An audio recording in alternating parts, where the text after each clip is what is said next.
With 2024 almost in the rear view, this season is also a great time for some reflection. Welcome to RV Out West. I'm your host, Brooks. My Family of Four's base camp is located in the beautiful Pacific Northwest, and our RV adventures radiate out from there. Please grab a mug of coffee and join us as we discuss RVing around the American West. From sweet camping spots, gear and equipment, to tips and tricks, we've got you covered. We are RV Out West. When we first got into RVing, we started with a pop-up tent trailer. I've told this story a few times, but the gist is that my wife originally wasn't into the idea and claimed it wasn't camping. But being that we were both in our 40s at the time, we had two small kids, she warmed to the idea. After the first night of sleep on a mattress and not being on the ground was all it took. And as they say, the rest is history.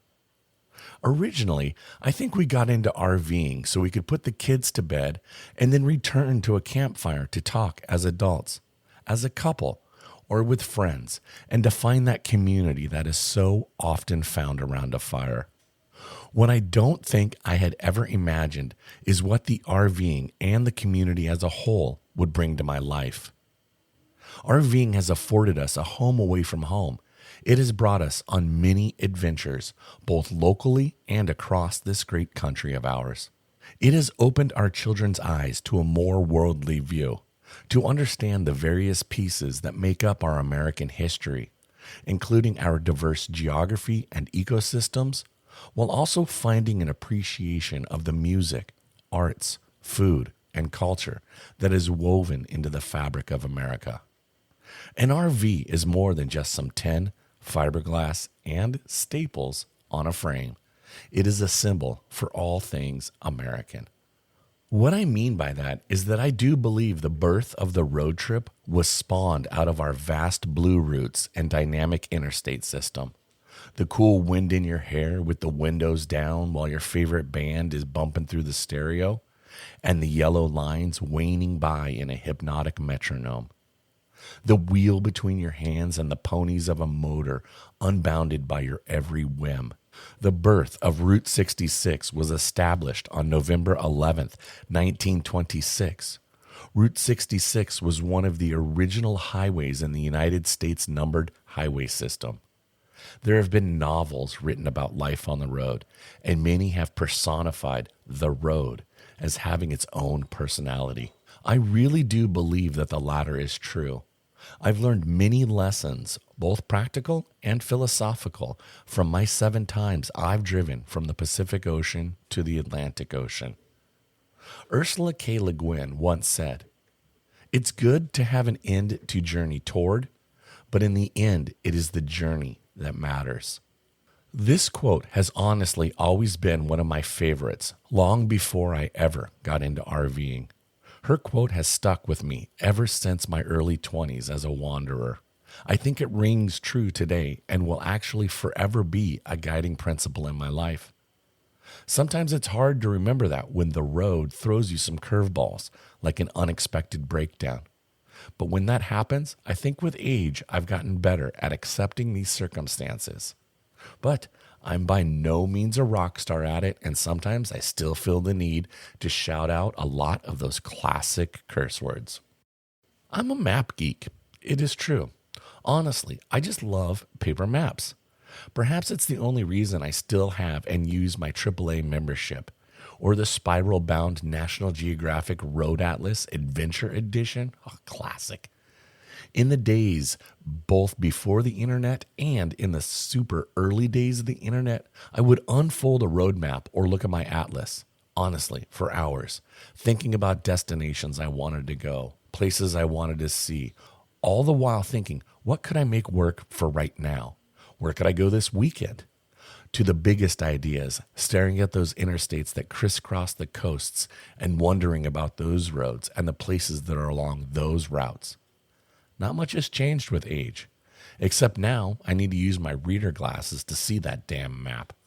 Steinbeck wrote in his novel, Travels with Charlie, one of the greatest descriptions that I feel hits right to the core of who I am and probably many of you.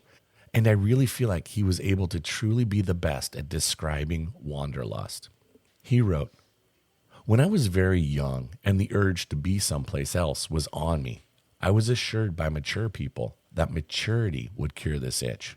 When years described me as mature, the remedy prescribed was middle age.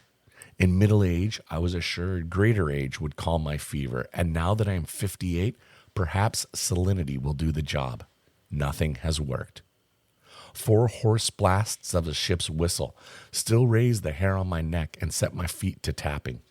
The sound of a jet, an engine warming up, even the clopping of shod hooves on pavement brings on the ancient shudder, the dry mouth and a vacant eye, the hot palms and the churn of stomach high up under the rib cage.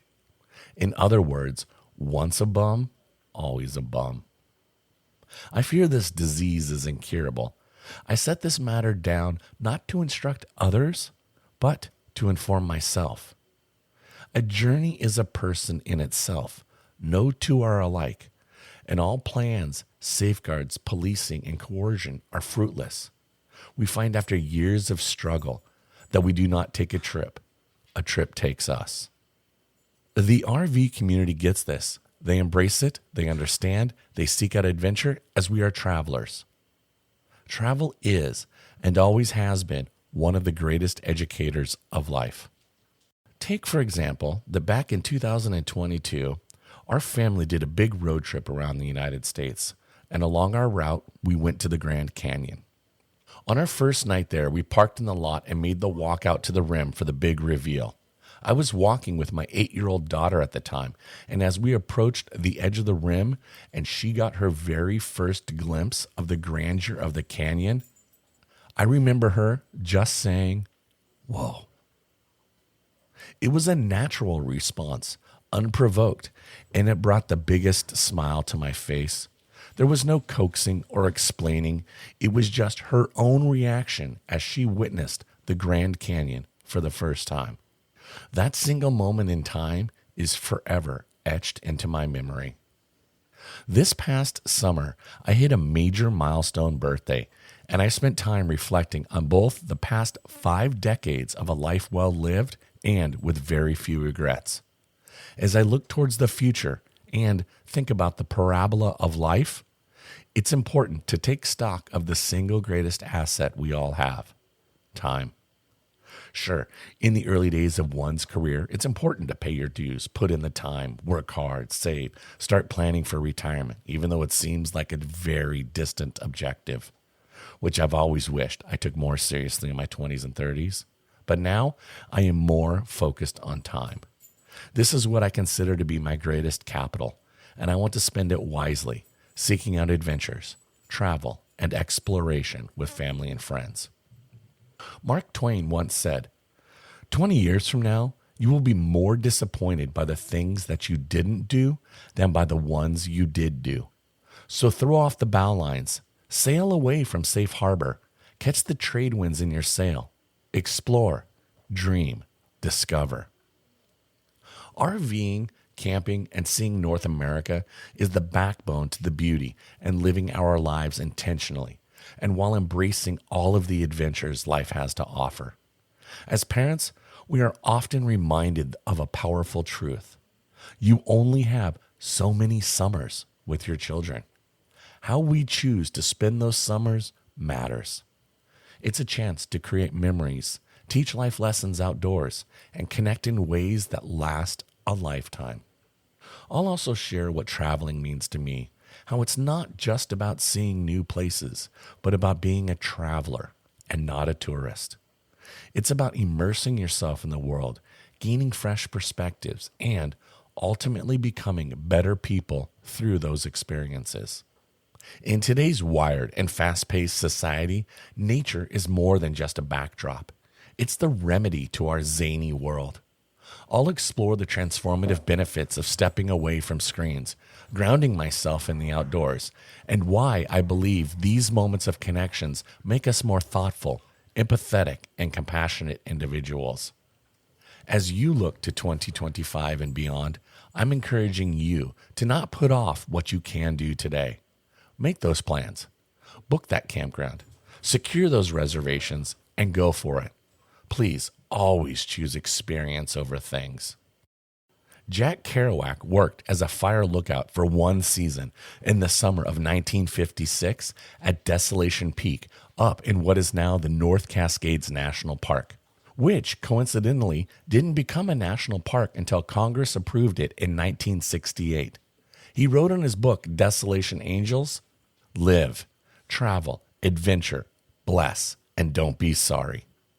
So I'm encouraging you all in 2025 to get out there and go see what's beyond the horizon. As a reminder, I'm going to be taking a small break from the podcast to enjoy the holidays with my family. I will be returning with a fresh new episode on Monday, January 13th, 2025. So until then, I want to wish you all a very happy holidays and a happy new year. Enjoy this time, relish in the moment, and I'll be back in 2025. If you like this episode, please share it with your family and friends. I'd also like to invite you to follow RV Out West on Instagram and Facebook, where you can join in on the conversation. Thank you again for listening to RV Out West. I sincerely appreciate it. Thanks so much for listening to RV Out West. Join us again next week. Please like and subscribe to our podcast on Apple Podcasts or wherever you choose to get your podcasts so you never miss an episode. I sure would appreciate it if you left a rating or a review of the show. Special thanks to Scott Holmes Music for providing us the intro song, We Are One. RV Out West can be found on Instagram and Facebook, where you can interact with us and follow along on our RV adventures around the Pacific Northwest. So get out there, explore, and go see what's beyond the horizon.